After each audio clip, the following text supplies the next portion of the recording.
Good afternoon. At least it's afternoon for me. It's Thursday, and I almost said Wednesday again. It's Thursday, August 11th, and we're here for the Talking About Robot Trading webinar.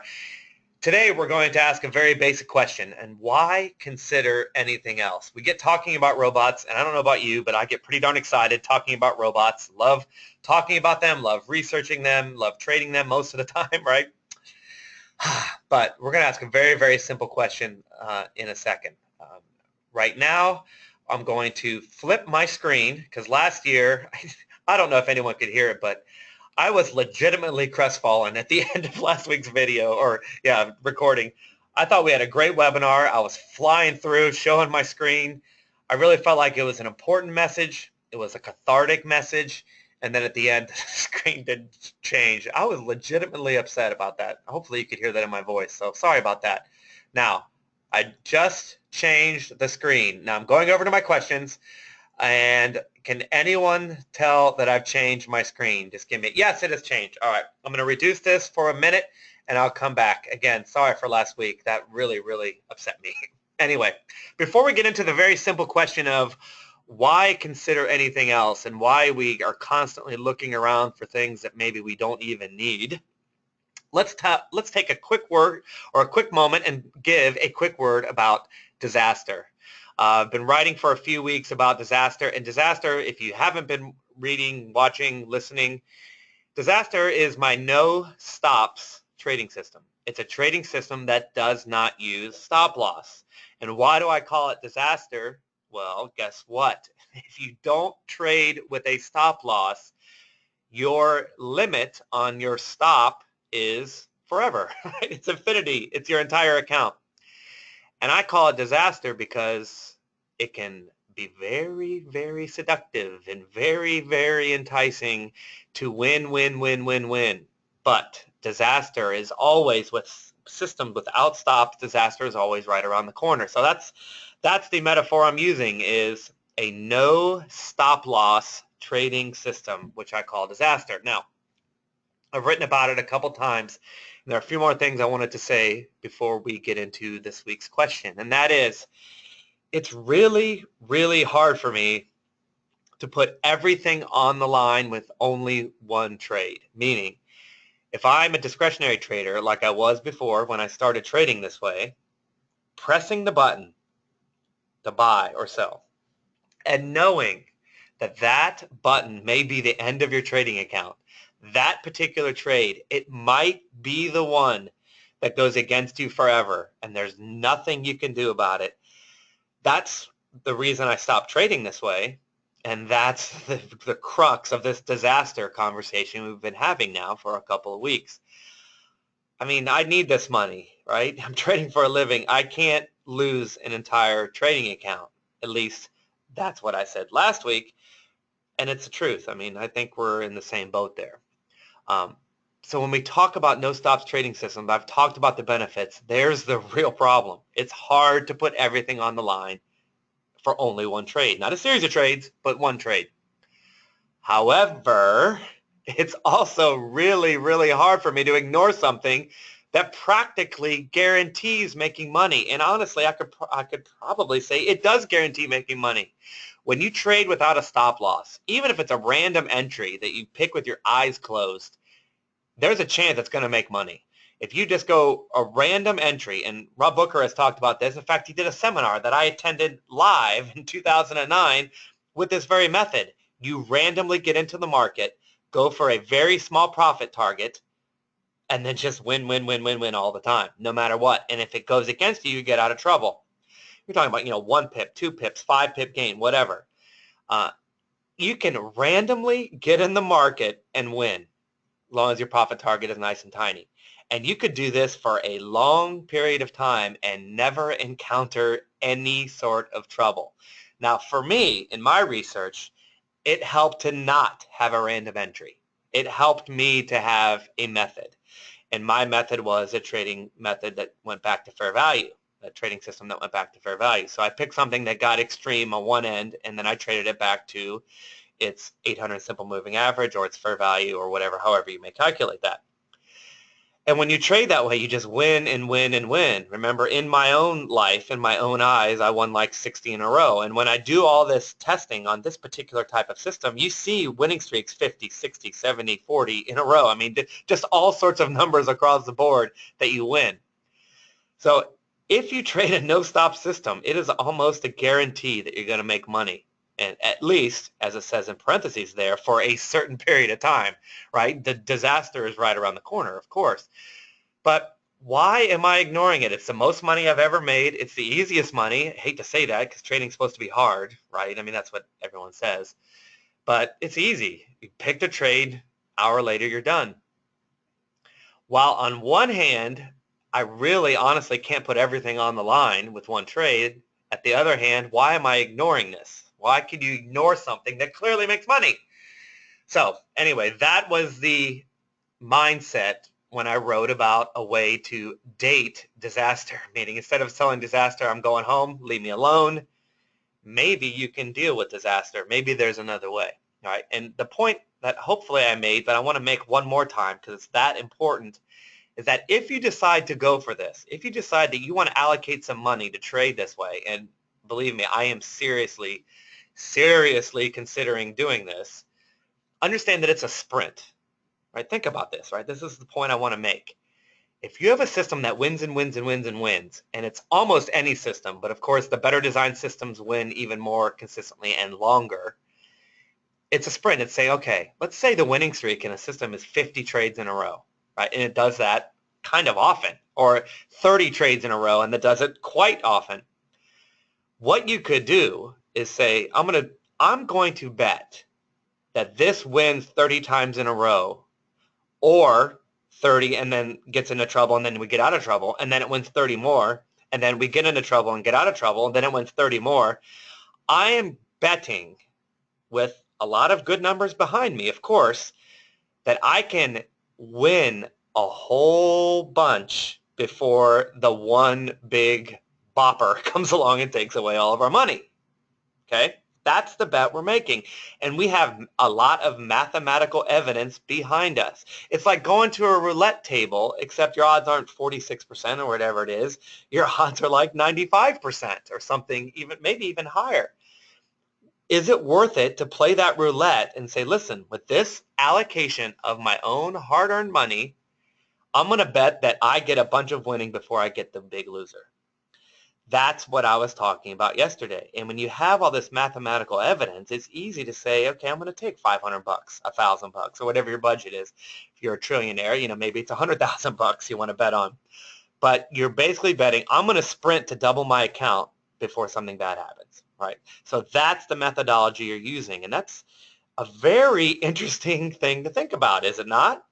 Because you have these winning streaks waiting for you. Say, okay, I don't want to double my account. I want to get 50%. If I get 50%, I'll stop. Just like to think of it in Vegas, except Vegas with a huge monetary or mathematical edge. Or the other way, which I outlined yesterday, is to say, okay, I'm going to bet on this winning streak, and then I'm going to compound my gains. But I'm not going to compound my gains, 1-to-1. If it goes up 10%, I raise it 10%. I'll do it a little bit less.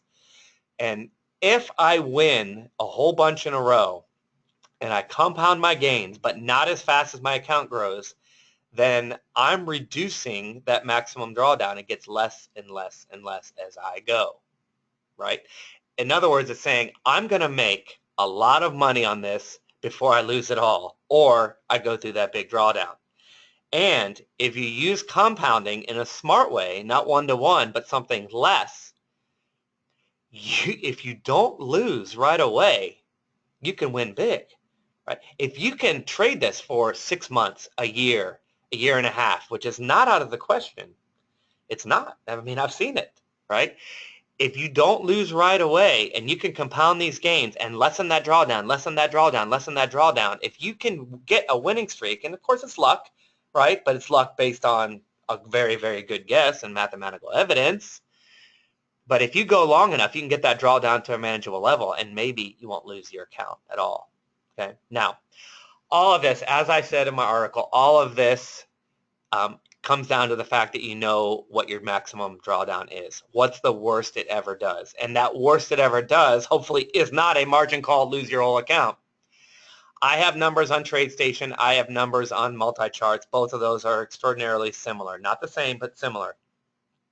I don't have MT4 drawdown numbers, though, right? I'm meeting with Wes after this, to be honest with you, in about 45 minutes or so.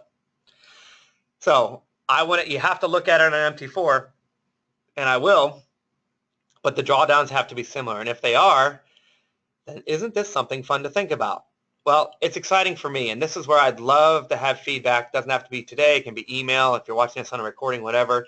Is this sort of thing exciting to you? It's pretty exciting to me. If it's not, though, I'll stop talking about it, and I'll talk about the 800 other things that go on in my brain. But please let me know if it's exciting to you. In fact, I'm going to go back to the questions box real quick. Doug says, heck yes, it's exciting. Excellent, Doug. Scott, does Rob, and I'll go to the questions at the end, but does Rob have the Bosslater strategy listed somewhere on TFL? I'd have to ask. I know the Bosslater stuff still exists, by the way, but I don't know where it is. I don't know where he's put it. But yeah, we did a Bosslater course years ago. We did it for a year. It's pretty fun. But anyway, so Douglas says it's exciting. Thank you, Douglas. If you wouldn't mind letting me know or email me and let me know if you want me to keep talking about this, because I'm going to keep doing research. I can just keep it to myself, though, if you like. But I thought that was a pretty cool thing. Win before you lose it all. Now, let's say that you're not interested in that at all because it seems too dangerous and you don't want disaster to come home with you. You want to leave disaster alone. Well, okay.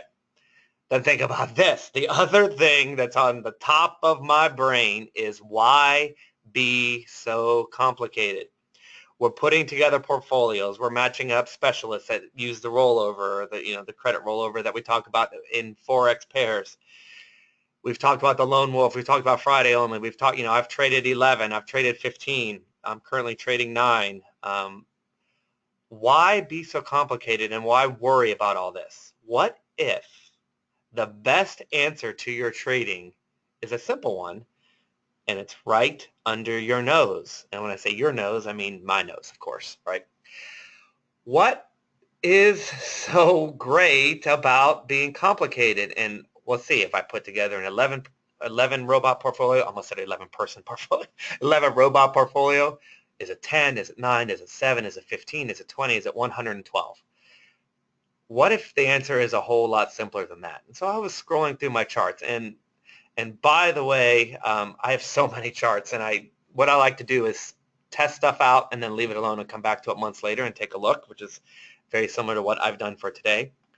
So here is the dollar yen. I haven't shown it to you yet, but we're going to talk about the dollar yen. And just real quick, can I show you something? This is what we're going to talk about. But do you see all these, by the way? Just out of curiosity. This is the kind of stuff that I do. These are all the variations only on the dollar yen. And I do this for the currency pairs that I like. So not only do I have multiple robots in portfolios, but I have multiple variations of one particular currency pair. This is the kind of stuff that I do. I just wanted to share that with you. I thought that was interesting. But to see how many variations I have? Anyway, what's interesting about this particular one that we're looking at today is that it's not very susceptible to curve fitting.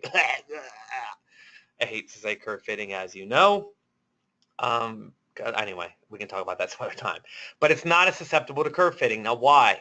I've heard people who are very successful robot traders, according to what I'm told or what I read about them, and fund managers and people who trade big money, millions and billions, that you want to stay away from curve fitting. And the easiest way to do that is to not mess around with your settings, to use standard settings. For example, you take a moving average. If you're using a moving average, you use the same moving average for everything, which I think is kind of a load of garbage, but these are what people say, so I'm sharing it with you. Or if you have an indicator, say a stochastic or a CCI or an RSI, I like stochastic and RSI are two of my favorites, right? Stochastic comes with 20 and 80. So just keep 20 and 80. Don't optimize it. RSI is 30 and 70. Those are the default, correct? Are you with me? So instead of saying, and for my Hornets that I've been trading now, and they've been trading fine, a lot of them since 2013, our good friend the Aussie yen, which is doing much better lately, by the way, after complaining about it. But I've seen stuff trade, since 2013, and I optimize those parameters. I don't use 30 and 70 for RSI, and I don't use 20 and 80, and it works out fine. But some people are very adamant about not optimizing such a thing, saying if you're doing that, you're curve fitting. Again, I don't agree, but I'm just telling you. So this particular version, however, is I took those wise people advice and I made a robot that doesn't optimize on the indicator. I just used the default settings, and then I tested the other stuff. I did a little bit of testing on the rest. So what's interesting again about this particular chart and this particular robot is it's very, very immune, or at least way more immune to curve fitting. Okay? Isn't that interesting? Now, I'm going to show you the stats, okay? I want you to look at the profit to drawdown ratio. I just read an article, I think it was 2 days ago, although my mind is a blur because of all the traveling I've been doing. But one metric that famous traders or popular traders like to use is profit to drawdown ratio, and frankly, I'm one of those people. How much profit do you make for the drawdown? For example, if you make $100, how much did you have to go through to get to that $100? If you had to have a $1,000 drawdown just to make $100, that's not a fun system. That's a lot of pain for not much payoff, correct? But if you made $1,000 and your drawdown was $50 or something crazy like that, or $100, that's not a lot of pain for a lot of pleasure. So profit to drawdown ratio is an excellent one. Now, the problem is if you don't have much data, if you're testing this over like 3 or 4 months, that ratio is you're not going to be able to make that much money in that much time. That drawdown is telling. But if you have a ton of data, this is a wonderful thing to look at, and it's a way to compare. As long as you have the same data for multiple different robots or systems, it is a great way to say one is better than another. For example, if I make $1,000, we'll use that example, and it only draws down 100, 1,000 divided by 100 is 10. So that's a 10-to-1 ratio. If another system you're considering makes $1,000 but has a $500 drawdown, 1,000 divided by 500 is 2. 10 is higher than 2. Therefore, it's pretty reasonable to say that the first system is the quote-unquote better system. Got it? You with me? All right. Let me show you. Again, this is untouched. I tested this many months ago in 2014, actually. It's been a while. This is when I started research on it. I think I finished it. It's been over a year. Anyway, this just sits in one of my workspaces, and then I check in with it from time to time. Well, I checked in with it as I've been on my house hunting excursion. And let's take a quick look, shall we? Now, let's not get all crazy, okay? I start showing numbers and I get myself excited. I get people excited. Let's stay calm, okay? However, I won't mislead you. So here's the deal. That's $100,000, okay?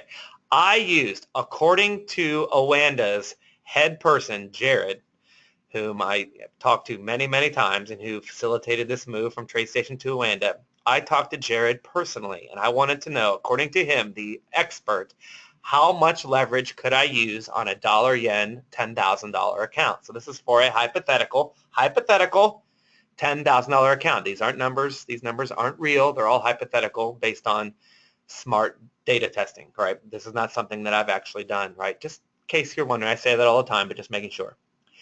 So he said I could use, and that means you too, if you have roughly a 50 pip stop in your system, you could use about $250,000 worth of currency, which is what? 2.5 lots. Okay, you with me again? I've said you with me about 82 times, but I want to make sure you're with me. Sorry, I don't like to repeat myself. So this is for a hypothetical $10,000 account. I jacked it up as high as the margin requirements would allow. Okay, so there you go, right? 250,000, 2.5 lots. You can see that I'm trading that each time. I could have just showed you that anyway. All right, back to the chart. 100,000. This goes from 2003 to 2016. 100,700, okay, getting to what I was trying to tell you in the first place. Nice win rate, by the way, 80%. The drawdown is 35.47. You want to do it with me? 100,700 divided by 35.47 equals 28.3921. In other words, you make $28.39 for every dollar of drawdown you have to suffer. You see where I'm going with this? This is the max leverage, and boy, would I love to have some more leverage. Gee, mini Christmas. I was thinking about this today before the webinar. If we could go back in time to that 50 to 1 or that 100 to 1, or I remember Rob telling me about people in Australia, I think it was, who had 200 to 1, and maybe you still have this. If I had that kind of leverage, I kind of feel like I could make $1 million in an hour. Of course, that's not true, but I would really, really love more leverage. Okay, but anyway, if you traded this on a hypothetical $10,000 account, again, this is not compounded. Look at some of these numbers. Again, let's all remain calm. $10,000 account trading one robot with the leverage jacked up, that would have a $16,000 profit in 2009. Now, we know 2009 was a crazy year, and we know we probably won't see that again, at least anytime soon. Oh, but 2013 was not a margin call year, and look, it did it again. You can look at these numbers, right? This is like a 54% return, right? $5,000 profit on a $10,000 account. 2015 was slow, right? Pretty good there. I mean, 67%. I mean, look at these numbers. It's just, again, do you see why I named the title of this particular webinar, Why Consider Anything Else? Look at this, right? There's drawdowns. I'm not going to lie. Of course there's losing, but look at this, left to right. And the maximum, the worst it's ever done, is capped at 35.47. This is not a no-stop system. This has a stop loss. So we're not pressing the button and then just having it roll to nowhere, right? Back to zero. It just kind of boggles my mind. A 28 to 1 ratio, right? I mean, as I say here, why am I worried about other things when you could just trade this? Sometimes I don't understand us as traders, specifically me, right? So if you're thinking the same things and those numbers seem good to you, which I don't know why they wouldn't, they seem pretty darn good to me, it comes down to this. Do you believe in your system? Do I believe in my own testing, right? This is a robot that has just default settings for its oscillator, which determines our entries. I just tested a few other things. Do I believe that this is something legitimate? Do I believe in these numbers? I'm showing you these numbers. I'm showing you where I got them. I'm showing you the trade size. But do you believe it? There's nothing for sale today, so I'm not just showing it to you because it's on my mind. It comes down to, if you trade a system like that, do you believe in the numbers? Do you believe in this? Do you believe in the testing? Do you believe that it can be done? Right? It all starts with belief. If you have to believe in it, or it's never going to happen. Ask Tony Robbins.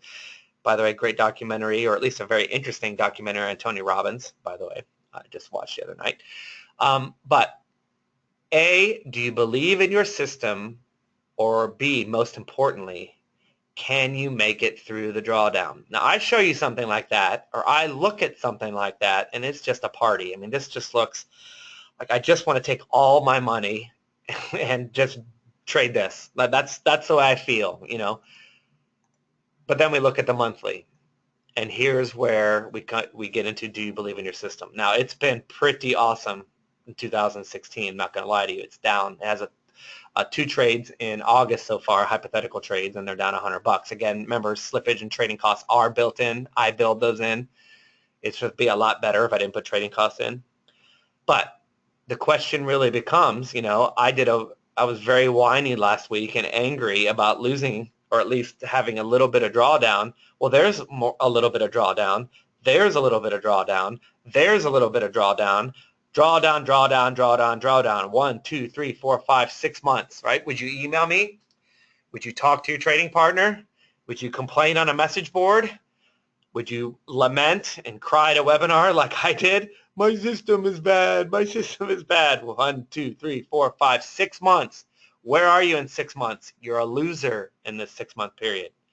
Now, if you hold on, of course, and of course in 2015, lest you forget, 2015 was nicely profitable, right? Nicely profitable. But it comes down to A, do you believe in the numbers? And B, can you handle something like this? And that's not the only time. I'm not going to lie to you. Draw down, draw down, draw down, draw down, right? Losing month, losing month, losing month. Oh, look at that, 2012. That ain't fun. 2011. That's not fun. And then it backs up. Oh, okay. I go through this drawdown. Okay. All right. I'm fine. I'm tough. I'm strong. See? Okay. Made money. Back on track. Whammo. Right? Look at that 3-month period. Could you make it through? Could you? Another whammo there, and so forth. Right? You see my point. The question is, why trade anything else? Well, it comes down to, do you believe in it? But it really comes down to, can you make it through the drawdown? But if you can, again, I believe the numbers. I believe in the equity curve. I believe in the system. I believe it makes sense. I can handle any drawdown. Okay, if so, then is it unreasonable to think about just going for it? We're back to our original question. Is it unreasonable to just want to do one robot? Simple. I don't have things to manage. I don't have to worry about it. I immediately know if trading costs. I immediately know if something's gone wrong. If you trade one robot, it's so much easier to watch. It's so much easier to take care of. Is it weird or unreasonable or stupid to think about going for it? And the question, of course, that follows is, would that make your life simple or would that make your life scary? And as always, when you're thinking about a question like this, it always comes down to, what do you like? Do you like a bunch of trades? Do you like a little bit of trades? Do you get squeamish if you only had one robot and you draw down? Do you feel better when you draw down with multiple robots? What do you like? If you trade what you like and believe in your system, then of course you can make it to the drawdown and you can make those big numbers. And that's the point of today's conversation, and it's the point of trading, period. Now, we'll get into the wrap-up stuff. First, I'll give you a fun fact. No, first I'm going to answer questions if there are any, and then I'll go to the fun fact. All right, scrolling back. Oops. All right. Talon is firing questions at me. Let's see. Scrolling. Shannon. Doug has a question. Oh, no. All right. Not oh, no questions. It's my question box. Why is it so... Okay, here we go. Why is it so tiny? Please share. Very interested in the strategy, Derek. I definitely will then. Robin West supposedly working on a robot that automatically increases position size as account balance increases. Do you know anything about this? It's definitely possible. 100% possible. Yeah, that's just a matter of preference. It's a matter of building into the code. I could have done that with my TradeStation robots. Absolutely. Yeah, absolutely it's possible. I like to be more hands-on, but I trend following robots change change the position sizing. So yeah, that's absolutely possible. Absolutely. When running the simulator, is max drawdown what you should expect in one trade loss or an average of the total testing period? It can be one trade or it can be a series of trade. Max drawdown is either one terrible trade that was worse than anything else that's happened, or it's a kind of a bad loss, a small win, 2 more bad losses, a small win, 3 more bad losses. Add all of those up, and that's your max drawdown. So max drawdown can be both. It can be both. One horrible trade or a bunch of trades. Are running all those versions, I'm sorry, Derek, let me say it again. Are you running all those versions in the same MT4 session? I'm running none of them in an MT4 session. This has all been left on my TradeStation, and I'm watching it from there. I'm very picky what I bring into MT4, Derek, if that makes sense. I watch all these trade. I'm really feeling good about the comparison between MT4 and TradeStation. They're trading very similarly now. I think I've got the trading costs down. So for me, it's the same thing. Of course, not every trade would be exactly the same when you switched over, but I'm just running those in TradeStation. When I'm serious about something, I bring it over to MT4. Talon says, outside the U.S., you can get up to 401 leverage. Thanks, Talon. No, I got to think about that all night. Great. No, I appreciate that, Talon. Just kidding. But, oh boy, now my mind is drifting. Anyway, Talon says, at what point in time did this drawdown happen? Well, let me tell you. Oh, are you kidding me? Let me scroll up. Sorry. Expand. Thank you. It happened on 11/6/2011. That's when the drawdown happened. Got it? I collapsed it and I lost my little date. Okay. How much would you have made on the account by then before the drawdown occurred? Because if you're up by a lot, then it would have totally been acceptable. Then that's the thing. When does drawdown happen? If we're talking about the no stops disaster robot, it matters huge when the drawdown happens. And in this particular one, obviously it would matter also, because if the 3,500 happened right after you turned it on, then your leverage decreases and so forth, right? And it'd be longer to get your way back. So yes, it matters when it happens, but of course that's the gamble we make, right? Or that's the educated guess we make. So let's run this robot now. Life is scary anyway, so let's go for it. I'm absolutely thinking about that, Douglas. We think alike.